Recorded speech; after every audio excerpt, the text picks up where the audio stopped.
introduce Lionel Larsen, who has contributed to both the foundations of Agile and extensions of Agile thought. Building on her books, courses, wide relationships, she shares her wisdom as the Agile Fluency Project's chief connector, mentor, and consulting partner. She is here with us today to share a small chunk of that wisdom. Please welcome to the virtual stage, Diana Larsen. Hello, everyone. I'm happy to see you today. Technology, it's always so wonderful. And I hope you're having a good conference, but I know it's late in the day for you. And so I want to start with a little bit of energy. So let's just take a minute to wherever you are, however you're sitting, whether you can stand or not, let's take a minute to dance.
I hope when you are in your Zoom meetings all around the world that you are also taking time to move a little bit. That helps to combat the Zoom fatigue. And I hope you are feeling free to leave your cameras off for the talk portion of my presentation. And oh, what just happened? This technology. It is too fun. Okay, let me just fix this. I think we lost your screen share. Yeah, well, I also lost my keynote, so that's the thing. My presentation. Yeah, so let me put that back. Yeah, let's see. Okay, here we go. All right, let's try screen share again. Keep going. All right. No, but this is nothing. It was fine. This doesn't happen. Now it's okay? Yes, you're good. Yeah, okay, great. All right, so what we're going to talk about today, the focus of our talk is Agile and being able to use Agile processes and practices in better and better ways to get the benefits we want for our companies, right? I mean, we do all of the practices we do, that's the underlying why underneath them. But so today, the narrow part of that we're going to focus on is Principle 12 from the Agile Manifesto, which is the one that really refers to retrospectives, and was the reason that Esther and I wrote the book, Agile Retrospectives, because we noticed Principle 12 and we looked around and we saw there weren't any practices that anyone was talking about how to do this. And so that was part of the push behind us, the momentum that made us want to write this book. And of course, the point of retrospectives is helping teams continuously improve, reflect and adapt, tune and adjust, right, from the principle. So going back, what is continuous improvement? Well, it's an ongoing effort, continuous, right? It's not just we improve and then we stop. It is continuing to make that happen. And continuous learning is an important contribution to continuous improvement. We have to be learning in order to improve. We don't improve from a place of only regarding things in the exact same way we always have. We have to be learning.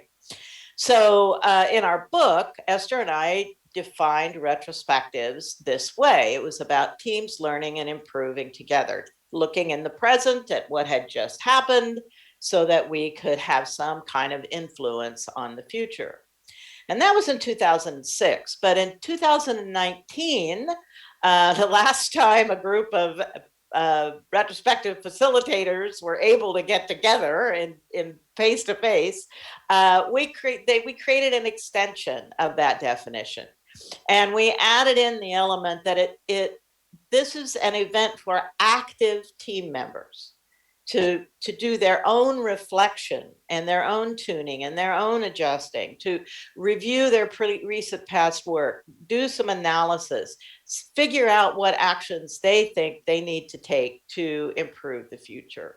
Learning, thinking, deciding, taking action together. And over time, we had learned that it's not just at the end of a sprint or just not at the end of an iteration, but can happen many different times over the course of a team's life.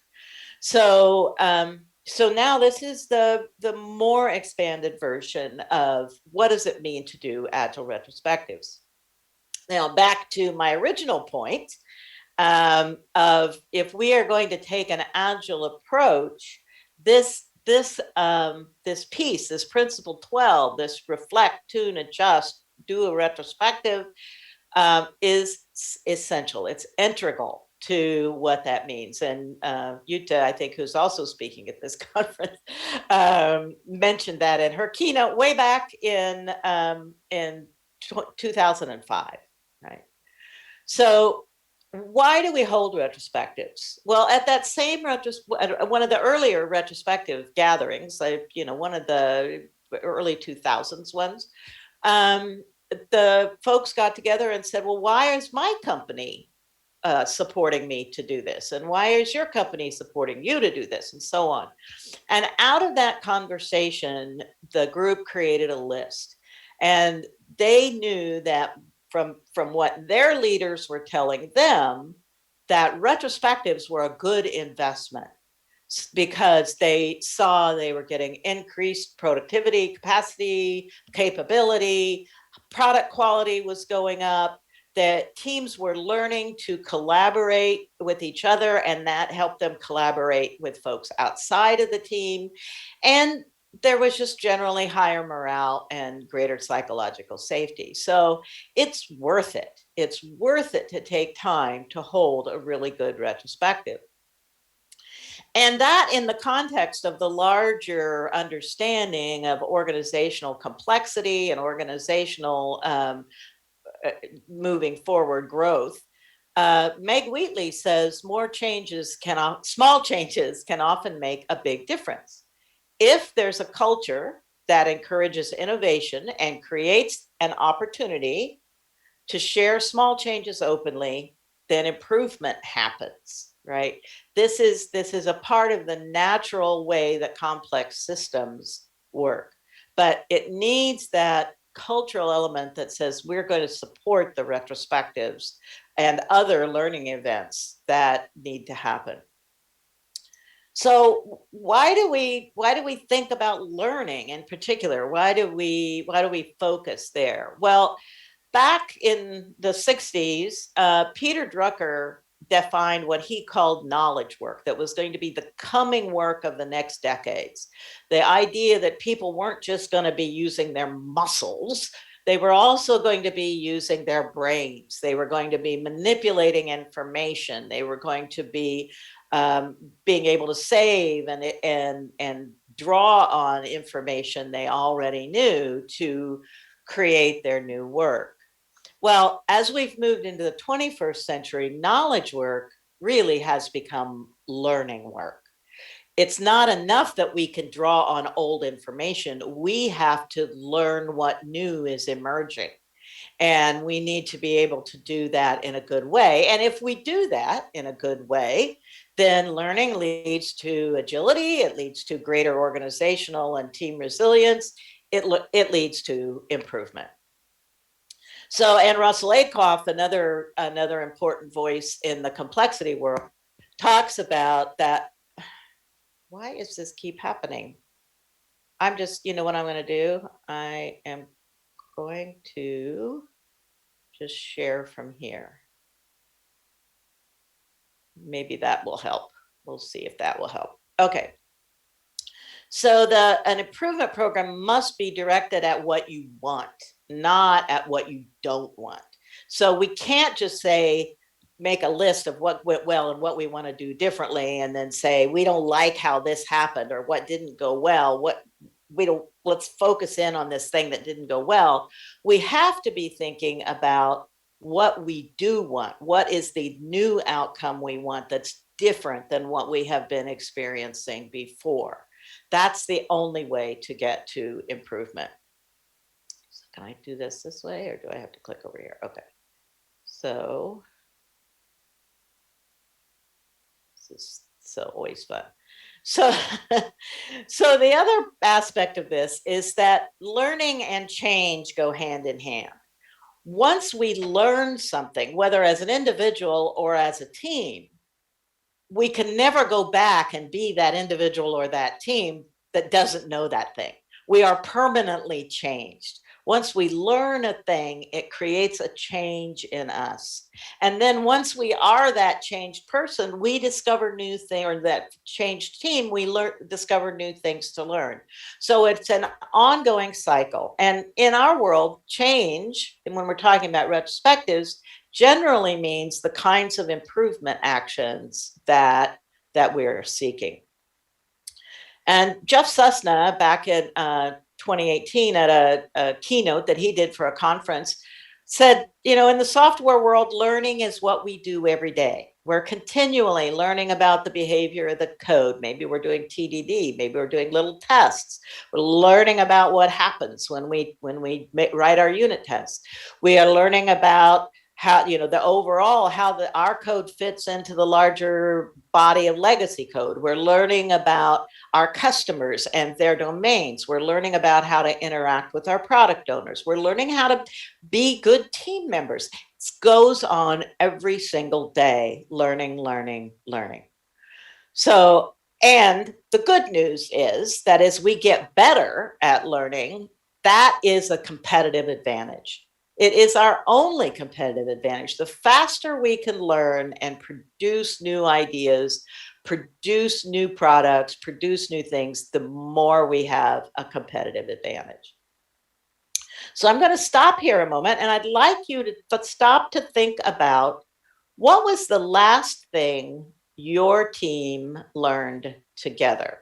And I'm going to, again, give us a little bit of music so that you can have just a minute to think about, what was the last thing your team learned together?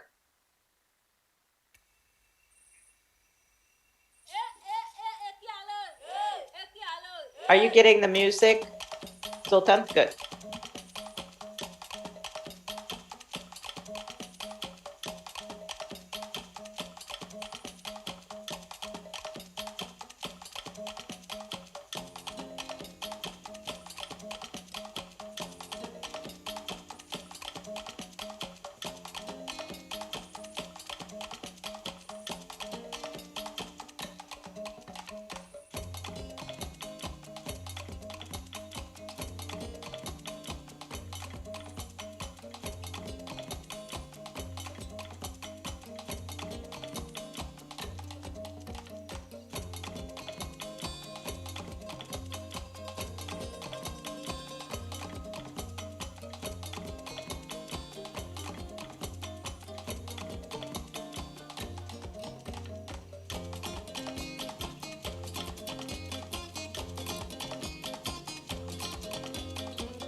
All right.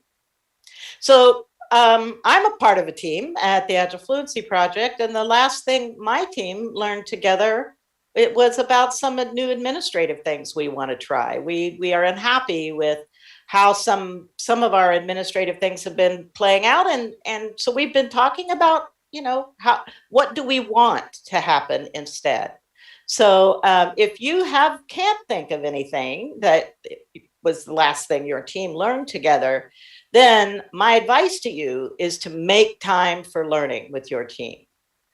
And one good way to do that, I mean, you can do that through Slack, you can do that through learning hours, you can do that a lot of ways, but one really good way of doing that is retrospectives. So part of our book, Esther and I describe how to do an effective retrospective.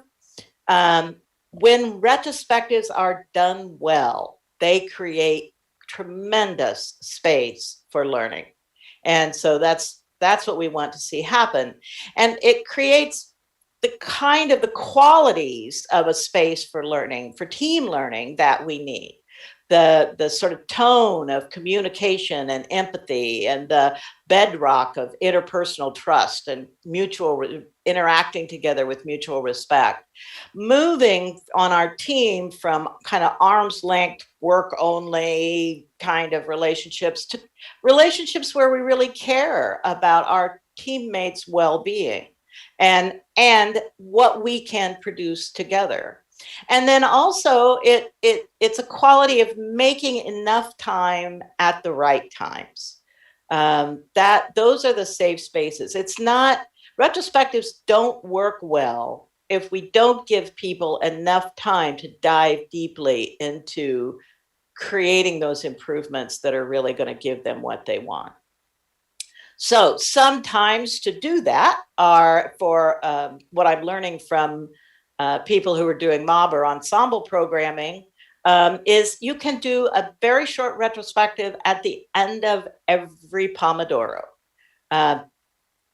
25 minutes goes by, the timer goes off. We spend 3 minutes saying, what just happened in this 25 minutes? What would we like to, what was giving us friction? What small improvement can we make? Let's do that in the next Pomodoro. 3 minutes, go on break, come back, start your next Pomodoro, and do that every single time. There are lots of stories about people doing that out there. I hear all the time about teams that do short daily retrospectives, just at the end of the day, how did the day go? So on. And then, of course, we're all familiar with the sort of sprint cadence. If you've been doing a lot of really small micro retrospectives, you may want to occasionally stop and do a more overview, take the larger picture over the last period of time. How has our work together been going? Or we might want to think about our last release, or as in Norm Kurth's book, the end of the project or the end of the delivery cycle, big delivery cycles. And then Linda Rising named this last one the surprise retrospective, which is a retrospective you stop and hold when something happens in your environment that you did not expect, something big, like your company gets acquired by another company. That's a great time to stop and do a retrospective to sort of understand where you are now and be able to explain that to the new folks who come along.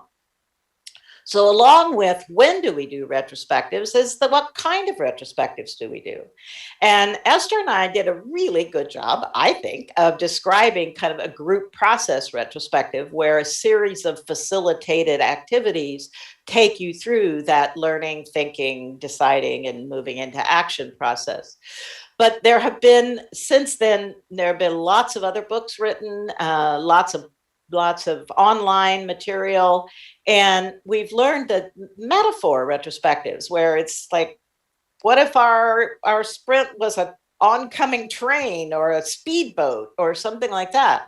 That can work. You can still work through those phases using that kind of a metaphor. Appreciative retrospectives, noticing what the team is doing well, that they want to sustain, that they want to keep a hold of. Celebration retrospectives, when we have a success.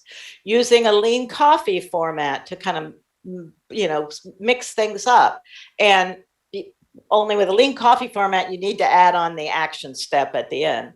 Improvement kata from Toyota, OODA loop, there are many other types of reflect, tune, and adjust approaches that you can take.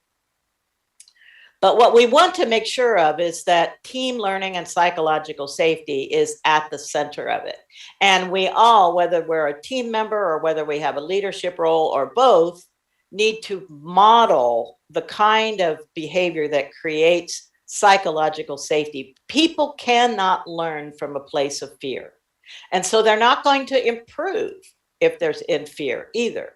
So we need to open that up and into the psychological safety zone so that people can have frank discussions without fear and with honesty. So some ways to do that are to think about your work as a series of learning problems rather than execution problems. That shift in mindset makes a big difference. Staying curious, sitting, as some folks call it, sitting in inquiry. What's going to happen next? What else might we need to learn about? What else might we need to know? Where else could we improve? Asking more questions and then sitting with the mysteries, the questions that have no answers, and definitely providing fewer answers, letting the answers emerge from the team. And being willing to admit mistakes and our own our own inability to always be right. That's a killer for psychological safety. If people feel they must always be right, they are not psychologically safe, right? That's a big indicator. And I love this quote by David Kadavy. He wrote in Design for Hackers: before you can get good at anything, you have to give yourself permission to suck. Life is long, sucking is temporary. And luckily, we have this ability to learn that can help us get over the suck, right? So when we think about keeping that psychological safety present, I always think about the retrospective prime directive. The idea that everyone is doing the best job they can, but there are some things that might get in the way of that best job being good enough for what the team needs. It's not the person's fault. It's the fault. If there is a fault or there's a condition or a constraint, it lies in the environment. And so we look to the system, we look to the environment. Did they have the information they need? Were their skills a good match for the tasks that they were given? Do they have the support and the resources that they need? What else is going on? Is there a pandemic going on? Might that affect people's best job that they can do on a given day if they're worn out from childcare and working from home and all of those things? So we need to take those things into consideration and know that we're all doing the best job we can, and then make our adjustments accordingly. So a great source of ideas for learning and improvement for me come from the Agile Fluency model, and that Jim Shore and I wrote about, and it's out there in the world. And because we focus on this idea of fluency, which comes from a deliberate investment in learning and improvement. So it's how the team behaves routinely. It's how the team, this is the normal, natural way. Just like when we speak in our mother tongue, we don't think about grammar. We don't have too much hesitancy. Maybe as we get older, we might be searching for the right word. But in general, we are able to communicate smoothly without really thinking about the process of communicating. We're just thinking about the ideas that we want to exchange, or the story we want to share. We do that automatically. Well, so for Agile teams to work well together, we need them to have the ability to access all the different proficiencies and practices in the Agile canon in that same way, with just routinely, easily, without thinking, so that they can get the results that their companies and their customers need. So when we take action at a retrospective, we want to make gaining fluency and improving a part of the work that happens between the retrospectives. A retrospective doesn't stop at the end of the meeting. It continues. The work of the retrospective continues into the work of the team. And so some ways to do that are maybe identify some subgroups who can take on the task of continuing to move it forward, and will let the rest of the team know what kind of support they might need to be able to roll out that implementation. And then, everyone on the team stay curious about how that's going and what do we need to do next. And so we're ready when we get to the next retrospective for whatever the next steps are. So I want to give you an opportunity to ask me questions. To segue into that, we'll have a little more music while you think of the questions you want to ask. And then I'm going to, I'll stop sharing and we'll move into our question period.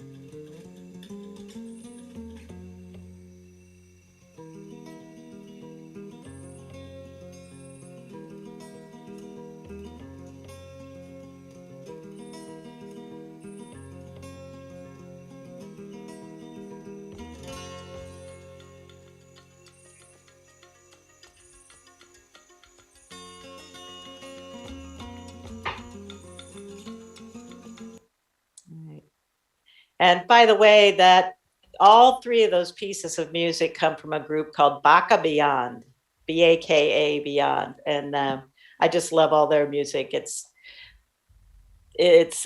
world music. It fits for all of us. I think it has its roots in Africa, but it feels good to me too. So Thank you. Ready for questions?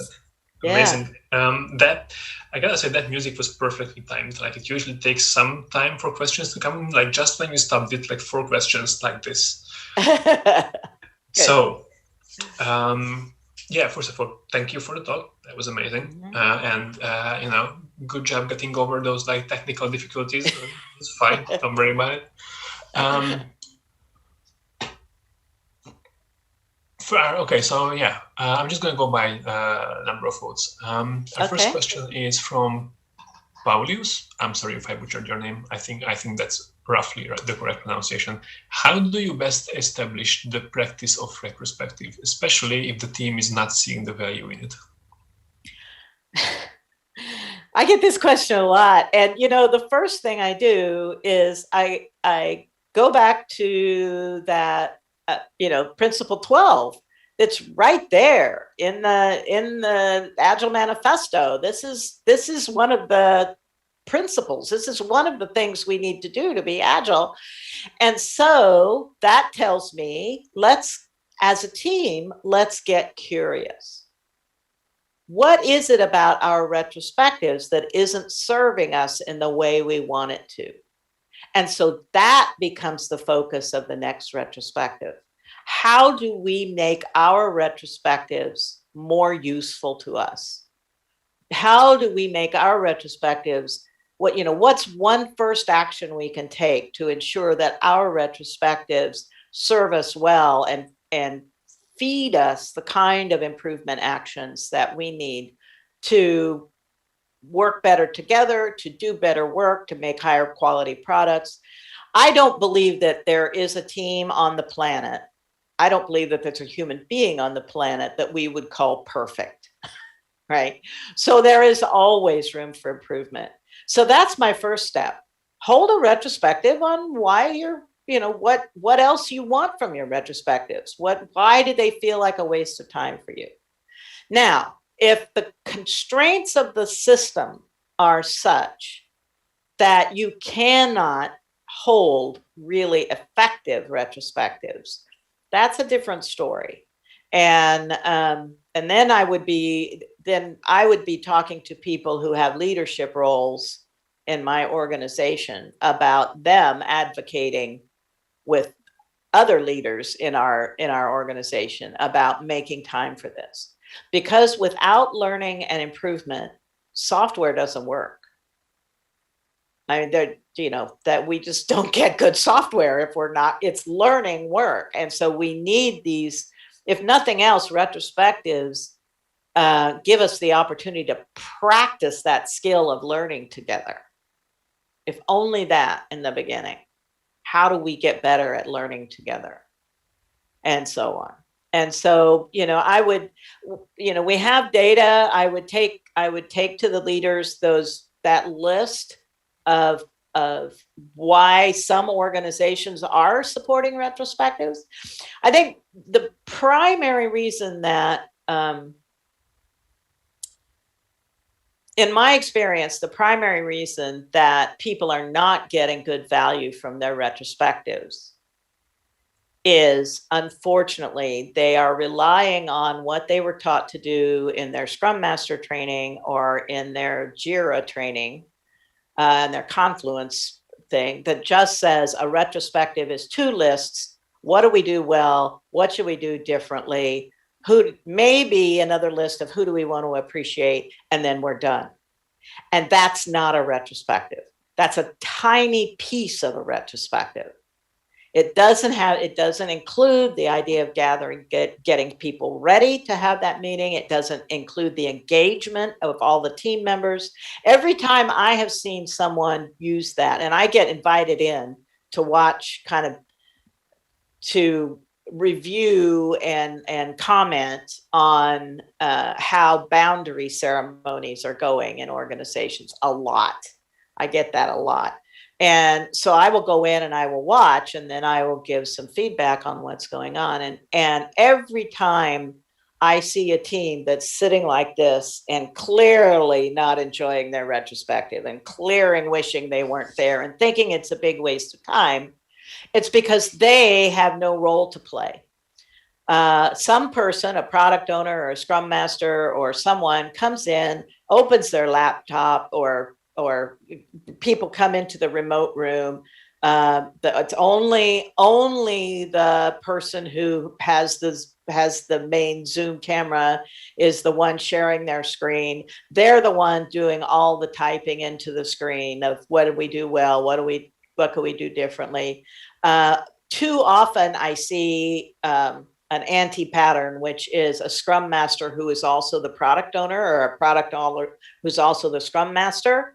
And often they want to just get through this part so they can get some more story refinement time, and so the movement into improvement actions, the movement into real discussion, real team contributions never happens. If I were in that meeting, I would call it a waste of time too, right? So part of the answer is advocating with your organization so that you can get enough time for people to really think, learn, decide, take action together. That doesn't happen in flipping a switch. It takes some time to have those conversations. I would hold a retrospective on why our retrospectives could be serving us better. And I also would be making sure that the team is engaged in whatever decisions come out of the retrospective, that we're really conducting our retrospectives in a good way. So. Yeah, thank you for that. Sure. For that in-depth answer. I would acknowledge that there is a follow-up question posted to this, and we may get to it, but let's see some of the other stuff that has been voted highly. Could you suggest some retro techniques or strategies for teams where there is resistance to participating actively at the retrospective? Well, yes. Yeah, it's a very similar question, right? So there are lots of little, in our Agile Retrospectives book, we mention a lot of activities. It has to do with, one part of it has to do with right at the beginning of the meeting. Are you letting people know in a good way that this can't work without their participation? right? This is going to go nowhere good if we aren't hearing from everyone. Now, as I said in the talk, that also depends on psychological safety. So if I would be looking between retrospectives, I would be looking at what's going on in the team. How are people interacting? Do people on a daily basis feel safe to be honest about their feelings and honest about what's going on for them? And are they able to speak up and be vulnerable without getting humiliated or smacked down or those kinds of things, criticized, right? So psychological safety isn't about everyone feeling comfortable all the time, not at all. It's about a tone in your team where people know that they can say things and be honest without worrying about retribution from their teammates or from anyone else. So that's a big thing. So activities that you can use in, I think right at the beginning of a retrospective, assuming you've got enough psychological safety, I generally do some kind of check-in just to get people talking, some low stakes kind of thing. If people don't know each other well, I might just ask them, if they're in different locations, you can ask what's the weather like where you are today. And just make sure everyone speaks up. Everyone puts their voice in the room. So in one word, what was this last sprint like for you? That sort of thing. So that's one way. If you get people talking at the beginning of a retrospective, they're more likely to keep engaged through the rest of the retrospective, basically. And then make sure that you're providing the kind of either group process or metaphor or whatever format you're using that resonates with the team, that gets their ideas out and into consideration. Making lists doesn't do that. Lists are just lists. But if we're stopping to consider those items and consider the intersection between them, or better, we start with what happened during this last sprint? What do we need to, what things stand out for you about this last sprint? And activities that pull that information out. And then move to, so when we think about all of those things that we all noticed, which of those things do we think which are we proud of? Which are we sorry about? Which do we wish we could keep doing forever? Which do we think we could let go of or change how we do? Right? Then we have that conversation. That's the analysis. And we do that analysis. And then we go on to another analysis, which is, and what ideas for improvement does that spark in us? And there are lots of different activities that you can do to kind of get those ideas out. What possible things could we do to improve? And then you move on to the decision-making part, which is, and which one are we going to pick? We're only going to pick one. We've got other work to do, but one, as Meg Wheatley said in the talk, one small improvement can make a really big difference. So what's one thing we're going to try to improve in this next sprint? Or maybe it's a multi-part one. Over the next few sprints, what are we going to try doing to make a difference for ourselves and for our customers, or for our interactions with our product owner, or whatever the focus of the retrospective might be. And that's another thing, is always having a focus for your retrospective. Just saying retrospectives are always about continuous improvement writ large, that's too big. We can't do that. But if we notice something that's been going on, it seems like we're struggling in this area, or we got an unexpected result in that area, that tells us something about where we can focus the retrospective for that period of time. And then improve just that one thing. Think about what we can do to improve that one thing. Sometimes that means doing some kind of an experiment. Sometimes we just have an agreement. We're going to try doing this differently for a while and see what happens. Other times you need to have more of a hypothesis and an experiment design. But whatever it is, you do that, and then you continue to monitor how that is going up until you have your next retrospective. And then part of the data gathering, part of the, well, what happened this last time, is a report on how the last improvement action went.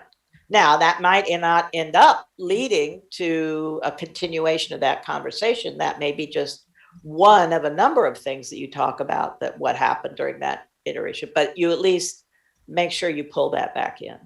So it's those kinds of, there's a lot. I mean, I can't just say one activity. The retrospective framework that I showed, the set the stage, gather data, generate insights, decide what to do, and close the retrospective, and then move into action. That's a really good thing to think through. And then actually, I also wrote another book with my son, Willem Larsen, called 5 Rules for Accelerated Learning.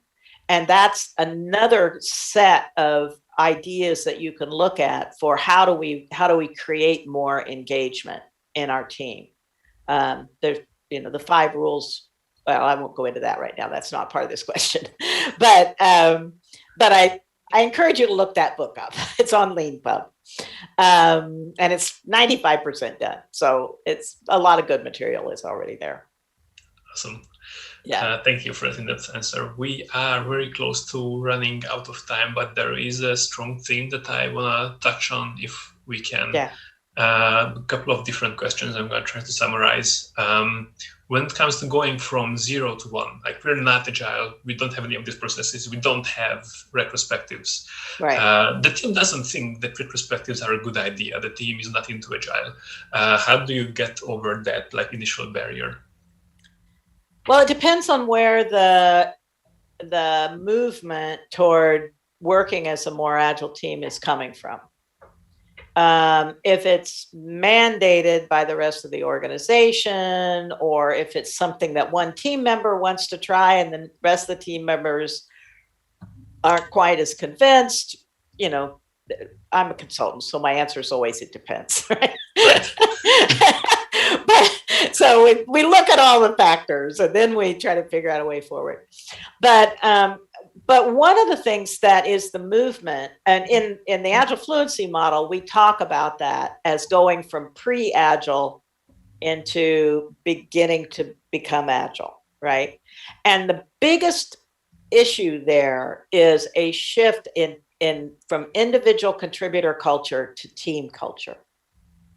So before I do anything else, I would start working with this group of people to help them understand about why teams create benefit that individual contributors can't, and what support is coming from the rest of the organization for this movement, and how we're going to learn to work more collaboratively instead of individual streams of work. We're going to be working on a value stream of work, the value streaming to the customer and the business, and that we're going to make some of those shifts, and that means that we have to do some things differently, and that we are going to use this process of retrospectives to guide our shift from how we're going to make that transition. So every team can choose a different way of making that, is going to have different ideas about what's going to be the most important thing to do first, second, third, to make that shift from individual contributors to teams. But I like as much as possible to leave that in the hands of the team, because anything they invent, they are going to be more bought into than anything I try to bring in from the outside. Yeah, that makes a lot of sense. Yeah. That's great. Thank you very much. We are unfortunately out of time. So let me thank you for being here. That was an amazing talk, and thank you for all the answers as well to our questions.